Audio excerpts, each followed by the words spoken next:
thoughts on the tournament, the Indiana bubble or the Indianapolis bubble? What has been your thoughts on the tournament so far? If this March Madness had a subtitle, it would be called March Madness, Indiana Madness, rise of the crappy teams. Rise of the doubles, rise of the above 10 seed or whatever it is. Double digit seeds. It would be called March Madness, Indiana Madness, rise of the underdog. Because, good Lord, there's been a lot of underdogs winning this year. I mean, you got Oral Roberts, which is the main one we're going to get to. I mean, Loyola Chicago. Fascinating. But here's the thing. Loyola Chicago is not – I have an argument for Loyola Chicago. Loyola Chicago should not have been an 8 seed.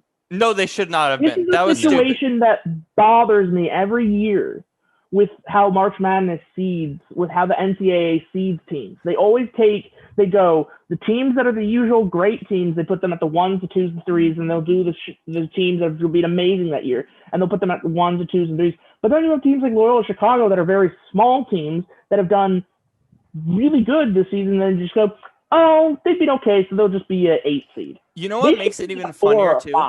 You know what makes it even funnier, too? This year, because it's in Indiana, you know how the seeds are normally like, for example, the West is in Spokane, the Midwest, I don't know, let's say Indy, for instance.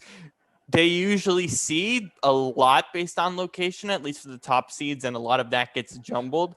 This year for March Madness, because it's all in Indiana, this is seeded basically 1 through 68, depending on the committee. Yeah, that's literally what it's seeded as. Like, there are 3 Texas schools in this tournament, and they're all in different. That's always been the case. But I'm saying in terms of how they seeded, for example, the 1, 2, and 3. Yeah. Then you have interesting teams like Oregon State, who was said to be the 12th best team this year in the Pac-12 in the preseason, and now they're just running wild in the Sweet 16. So we have how many? So we have UCLA, we have Oregon State, we have Oregon, who USC once again and got Oregon. help from COVID. Yeah, I mean, look, that whole VCU situation was a bit of a mess and pretty frustrating. But I mean, I don't know if it gave them an advantage though, because I mean, even Virginia had a 9. That's one of the weird things about COVID with this tournament. Virginia had a 9-day stop between the ACC tournament when they had to jump out the ACC tournament to that round 1 matchup, and they lost to Ohio. And even, I mean, there were teams in November and December that had 27, 29, 30-day pauses, 36-day pauses between games. I don't even know if there's a real argument if the pauses have certainly made an effect in terms of the quality of teams. This is partially why we've gotten so many upsets. But I don't think you can necessarily make an argument for Oregon because they had time off or extra time off when Virginia had a longer time off. They had 9 days and they still lost to Ohio.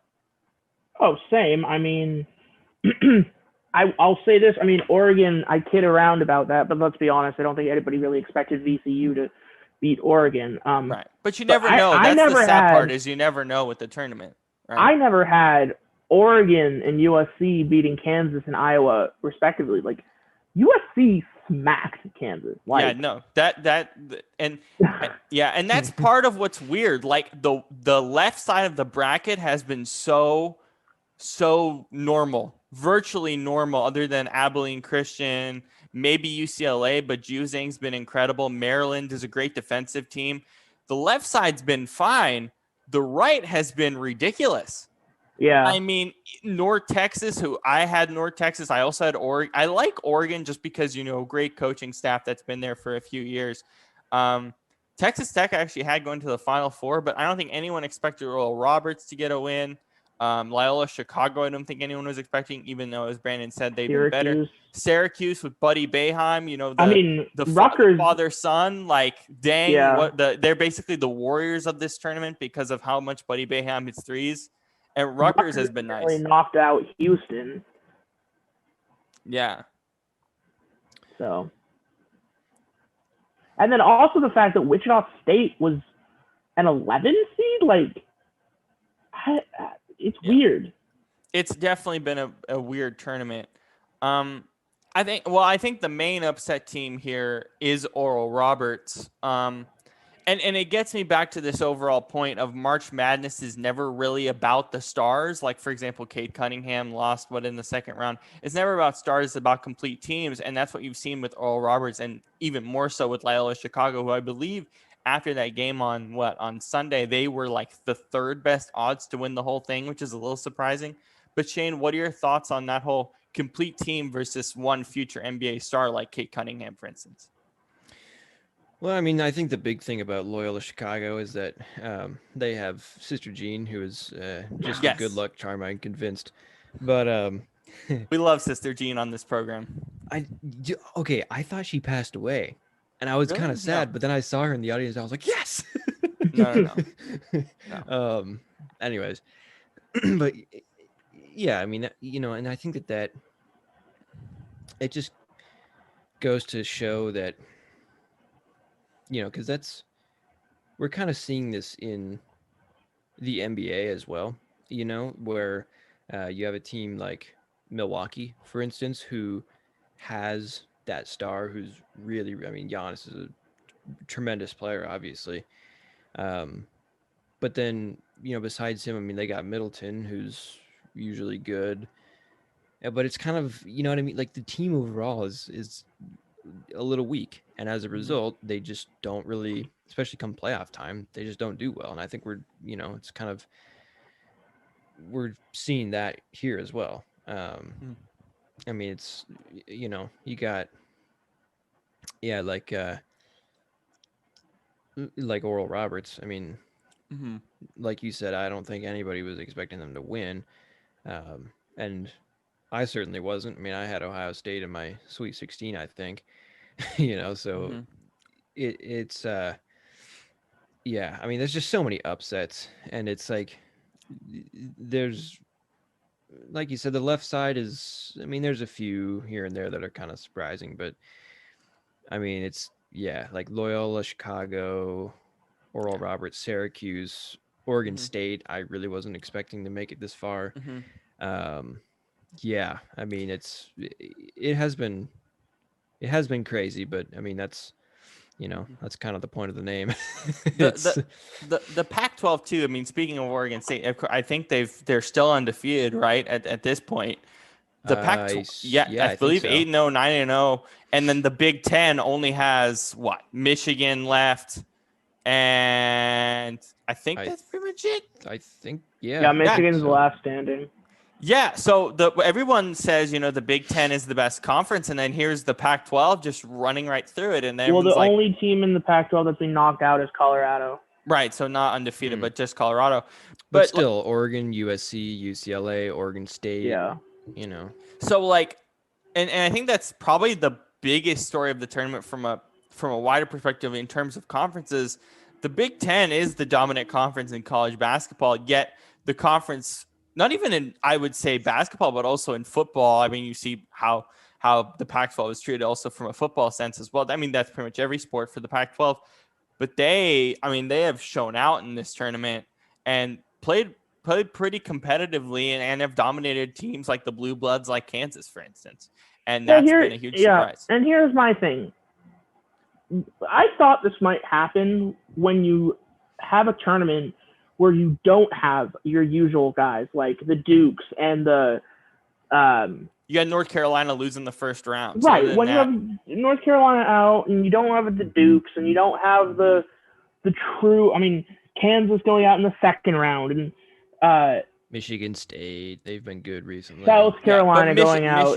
Michigan is like one of the main blue bloods left. But no, I mean, UCLA, honestly, Michigan hasn't really become a blue blood until 2 years ago. I mean, UCLA you can put there, but it's not that much. Like, there's not really any blue bloods. Yeah, and Gonzaga and Kansas were the only two, and honestly, I don't think anyone's gonna beat Gonzaga. I think they're just gonna have a field day. Yeah, no, I'm with you there. And here's my thing with Gonzaga too. Gonzaga we saw this on Selection Sunday. We were like, oh my God, this West side is so easy. And it is. It's gotten even easier. The whole left side, I would say, is fairly easy unless they see Michigan. The only team that even gives them competition is Baylor in the final. I think that's probably it. And even then, Gonzaga's above them by a tier. Gonzaga's beaten pretty much everybody who's even a competition this year. Yeah. Like, I always have a hard time putting, when March Madness comes around, I have a hard time saying that no matter how good they are, predicting them to win the championship, just because, I mean, they never do, because no matter how good they are, at the end of the day, they're not a Power 5 team. But I think Does it matter? Has it ever mattered for Gonzaga under Mark Few, Shane? That's never mattered. Well, they haven't been able to get it done. That's the thing. He's never been won able it. to finish. They've gotten there. They got there last year, or last time there was a tournament. I think. Or was it 2 years ago? It was 2 years ago. Yep. Yeah. They got there. They looked like they should have been able to get it done, but they didn't. So, and here's the thing. Gonzaga, honestly, is the reason that UW doesn't recruit amazingly in Washington. That is true. Gonzaga steals all the amazing recruits from Washington. Mm-hmm. And then also goes out of state and takes all the good recruits. Jalen Suggs, baby. At one point, Washington was able to recruit just off of being a Power 5 school and being a very good basketball school. And there was a period of time where they had. Yeah, I saw someone tweet today. They shouldn't be going to the transfer portal. They should be going to the coach portal. And I don't think that's very fair, because I think this year was just this year was a rough year for UW in that we lost our best player. We had a lot of players kind of jump ship. So I don't know. It's not the best year to evaluate them, but there was a period, it was, oh my God. It was Michael Porter. Remember when Michael Porter came and then he left and went to Missouri? I think that's kind of where he got hurt. But there's a period of time for Washington where they've been good, but it's never been the most perfect of basketball programs. But you see teams even like Rutgers, right? Rutgers has never been one of those teams that has had an amazing program. I think one thing that's great about the tournament is you see a lot of these teams just turn it around. And it takes a while, but some of these coaches are really committed to building programs. Like you saw Shaka Smart do that at VCU. Now he's in Texas, and it's kind of been rough. Of course, bigger expectations, but you see a lot of coaches do that. And I think that could be something that could be an argument for UW moving forward. And I'm thrilled to see the Pac-12 doing so well in basketball, because hopefully, you've seen other schools use basketball to bring seriousness back to their conference. So. And it's not, and that goes for that goes not only for the Power 5 but also for the mid majors as well. The main player of this tournament, of course, is Kade Cunningham. He will be the number 1 overall pick in the NBA draft without question come June. My impression of him so far, I think the main thing is his command of the floor for me. I love how he commands the floor. These March Madness games haven't been a perfect representation of him. The Baylor games have been a lot better for him, but he also has a really pure shot. He's not one of those guys like Lonzo or LaMelo coming out at a point guard position, not comparing it to them necessarily. I'm not sure exactly what his ceiling is in the NBA yet. I haven't watched him as much. But I love his shot. I love his command of the floor, and I love his shot. And those are two things that is so important to have when you get in the NBA. I don't know where he'll go. I think where he'll go depends I'm not. I don't know. We'll see. Well, obviously it depends on the lottery, but I wonder if a team is going to look at Kade and say, "Oh yeah, we can build around this guy as our point guard with the guys we already have." I'm not sure what the best teams for that is right now, but we'll talk about it more as we get to the NBA offseason. But Kade has certainly been impressive. What are your guys' thoughts on watching him play in the tournament? I personally think he's gonna have a little bit of a rough time in his first year or so in the NBA, because he's the type of player that is like so used to being the leader, and he's used to being the guy, expected to just take all the shots every time. Honestly, Kade Cunningham, you know who he would benefit from going? There's no way he'll go there, but he'd benefit from going to the Warriors.